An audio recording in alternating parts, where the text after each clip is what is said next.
இயேசு கிறிஸ்துவின் இனிய நாமத்தில் உங்களை வாழ்த்தி வரவேற்கிறேன். நான் என்னுடைய வாழ்க்கையின் சாட்சியிலிருந்து இன்னைக்கு வீடியோவை ஆரம்பிக்கலான்னு இருக்கேன். நான் ஒரு ரோம கத்தோலிக்க சபையை சார்ந்தவ. என்னோட 27 வயது வரைக்கும் நான் ரோம கத்தோலிக்க திருச்சபையில தான் இருந்தேன். என்னோட வீட்டுல ஷெல்ஃப்ல ஒரு அலங்கார பொருளா ஒரு புத்தகமா தான் வேதாகமம் இருக்கும். சாதாரணமான ஒரு நோவா கதை, ஆப்ரஹாம் மாதிரி எந்த ஒரு சின்ன சின்ன பைபிள் கதைங்க கூட எனக்கு தெரியாது. அதிகமாக அருள் நிறைந்த மரியே, பரலோகத்தில் இருக்கிற எங்கள் பிதாவே, விசுவாச பிரமாணம், சர்ச் வழிபாட்டுல எல்லா நேரமும் ஒரே மாதிரி சொல்லப்படுற மந்திரங்கள், இத தவிர எனக்கு பைபிள்ல இருக்கிற எதுவுமே தெரியாது. எனக்கு சொல்லிக் கொடுக்கப்படவும் இல்ல. நான் காலேஜ் படிக்கும்போது என்னோட ஒரு ஃப்ரெண்டு மூலமா தான் கிறிஸ்டியானிட்டியோட மூல ஆதாரமே பைபிள்னு தெரிஞ்சுக்கிட்டேன். அதுக்கப்புறம் தான் நான் பைபிளை படிக்கவே ஆரம்பிச்சேன். ஏசாயா 44வது அதிகாரம் 14 - 19 வசனங்கள் தான் என்ன ரொம்ப யோசிக்க வச்சது. அந்த வசனங்களை உங்களுக்காக நான் வாசிக்கிறேன். அவன் தனக்கு கேதுருக்களை வெட்டுகிறான், ஒரு மருத மரத்தையாவது ஒரு கர்வாலி மரத்தையாவது தெரிந்து கொண்டு காட்டு மரங்களிலே பெலத்த மரத்தை தன் காரியத்துக்காக வளர்க்கிறான், அல்லது அசோக மரத்தை நடுகிறான், மழை அதை வளரச் செய்யும். மனுஷனுக்கு அவைகள் அடுப்புக்காகும் போது அவன் அவைகளில் எடுத்து குளிர்காய்கிறான், நெருப்பு மூட்டி அப்பமும் சுடுகிறான், அதனால் ஒரு தெய்வத்தையும் உண்டு பண்ணி அதை பணிந்து கொள்ளுகிறான், ஒரு விக்கிரகத்தையும் அதனால் செய்து அதை வணங்குகிறான். அதில் ஒரு துண்டை அடுப்பில் எரிக்கிறான், ஒரு துண்டினால் இறைச்சியை சமைத்து புசித்து பொரியலை பொரித்து திருப்தியாகி குளிர்காய்ந்து ஆ ஆ அனலானேன், நெருப்பை கண்டேன் என்று சொல்லி அதில் மீதியான துண்டை தனக்கு விக்கிரக தெய்வமாக செய்து அதற்கு முன் விழுந்து அதை வணங்கி நீ என் தெய்வம், என்னை ரட்சிக்க வேண்டும் என்று அதை நோக்கி மன்றாடுகிறான். அறியாமலும் உணராமலும் இருக்கிறார்கள், காணாதபடிக்கு அவர்கள் கண்களும் உணராதபடிக்கு அவர்கள் இருதயமும் அடைக்கப்பட்டிருக்கிறது. அதில் பாதியை அடுப்பில் எரித்தேன், அதன் தழலின் மேல் அப்பத்தையும் சுட்டு இறைச்சியையும் பொரித்து புசித்தேன். அதில் மீதியான துண்டை நான் அருவருப்பான விக்கிரகம் ஆக்கலாமா, ஒரு மரக்கட்டையை வணங்கலாமா என்று சொல்ல தன் மனதில் அவனுக்கு தோன்றவில்லை. அம்மாத்திரம் அறிவும் சொரணையும் இல்லை. இந்த வசனங்களை நான் வாசிக்கும் போது எனக்குள்ள ஒரு பெரிய குழப்பமே வந்தது. அதனால நான் வேலை பார்த்த ஒரு ரோமன் கேத்தலிக் ஸ்கூல்ல இருக்கிற சர்ச் ஃபாதர் கிட்ட இத பற்றி ஒரு டவுட் கேட்டேன். அப்போ அவர் எனக்கு சொன்ன பதில் என்ன தெரியுங்களா? நாம எதை ஃபாலோ பண்றோமோ அதை பின்பற்றினா போதும், பைபிள ஆராய்ந்துலாம் பார்க்க கூடாதுன்னு சொல்லிட்டாரு. என்னால இந்த பதிலை ஏற்றுக்கொள்ள முடியல. காலப்போக்குல ஆண்டவரோட கிருபையினால நான் ரட்சிக்கப்பட்டு தேவனை பற்றி பைபிள்ல ஆராய ஆரம்பிச்ச பிற்பாடுதான் நிறைய உண்மைகளை என்னால தெரிஞ்சுக்க முடிஞ்சது. நான் ரோம கத்தோலிக்க சபையில இருந்தப்போ செய்த எல்லாமே வேதாகமத்துக்கு அப்படியே ஆப்போசிட்னு தெரிஞ்சுக்கிட்டேன். நான் தெரிஞ்சுக்கிட்ட உண்மைகளை உங்களோடய இன்னைக்கு ஷேர் பண்றேன்.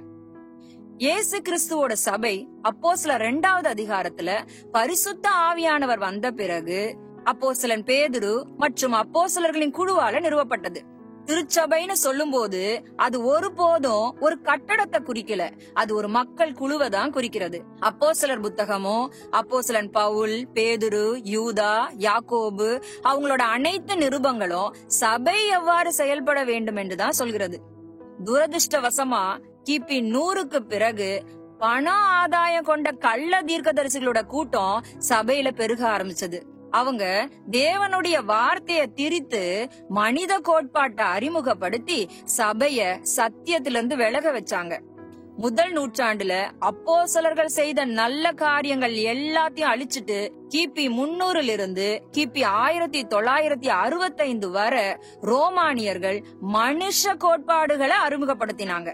பேரரசர் கான்ஸ்டன்டைன், வெஸ்காட், செயின்ட் அகஸ்டின், கால்வின், லூத்தர் மற்றும் ஒரு சில கவுன்சில்கள், இவங்க தான் திருச்சபையில இன்னைக்கு இருக்கிற நிறைய காரியங்களை அறிமுகப்படுத்தினவங்க.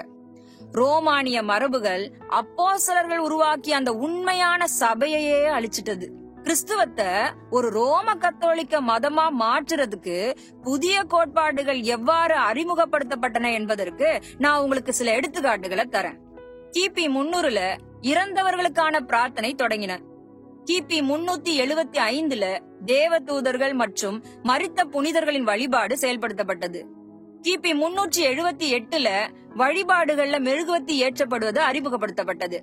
கிபி 431ல அன்னை கடவுள் என்ற சொல் அறிமுகப்படுத்தப்பட்டு மரியாள் வணங்கப்பட்டாங்க. கிபி 526ல அவஸ்தை பூசுதல் என்ற செயல்முறை அறிமுகப்படுத்தப்பட்டது. கிபி 593ல போப் கிரகோரி உத்தரிப்பு ஸ்தலத்தை அறிமுகப்படுத்தினார். கிபி 600ல பிரார்த்தனைகள் நேரடியா மரியாளுக்கே செலுத்தப்பட்டது.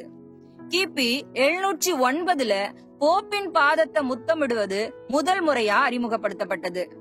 கிபி 786ல உருவங்கள் மற்றும் நினைவு சின்னங்களை வழிபடுவது அங்கீகரிக்கப்பட்டது.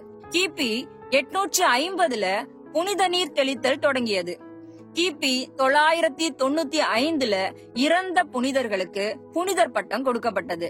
கிபி 1215ல டிரான்ஸ்சப்ஸ்டான்சியேஷன், அதாவது நற்கருணை கிறிஸ்துவின் உடலாகவும் இரத்தமாகவும் மாறுவது ஒரு கோட்பாடாக மாறியது. கிபி 1220ல வேஃபர், அதாவது நற்கருணை அப்ப வழிபாடு அறிமுகப்படுத்தப்பட்டது. கிபி 1439ல சுத்திகரிப்பு ஒரு கோட்பாடாக அறிவிக்கப்பட்டது. அது இல்லாம 7 சாக்ரமெண்ட்ஸ், அதாவது 7 திருவருட்சாதனங்கள் உறுதிப்படுத்தப்பட்டன. கிபி 1479ல மரியாளின் கணவர் யோசேப்புடைய வழிபாடு அறிமுகப்படுத்தப்பட்டது. கிபி 1508ல மரியே வாழ்க என்பது தொடங்கியது. கிபி 1534ல ஜெசுவிட் ஒழுங்கு நிறுவப்பட்டது. கிபி 1545ல பாரம்பரியமோ வேதாகமமோ சமமாக்கப்பட்டன. கிபி 1546ல அப்போகிரிபல் புத்தகங்கள், அதாவது தள்ளப்பட்ட ஆகமங்கள் புனித நூல்களாக அறிவிக்கப்பட்டன. கிபி 1854ஆம் ஆண்டில் மரியாள் மாசற்ற கருத்தரிப்பு, அதாவது அன்னை மரியாள் பாவம் இல்லாமல் பிறந்ததாக போப் பயஸ் 9ஆல அறிவிக்கப்பட்டது. 1950ஆம் ஆண்டில் மரியாள் விண்ணேற்றம் அடைந்ததாக ஆகஸ்ட் 15ஆம் தேதி கொண்டாட்ட நாளாக தேர்ந்தெடுக்கப்பட்டது. அதுக்கப்புறம் அவங்க வானராக்கினியாக ஆக்கப்பட்டாங்க. கிபி 1965ல மரியாள் சபையின் தாயாக நியமிக்கப்பட்டார்.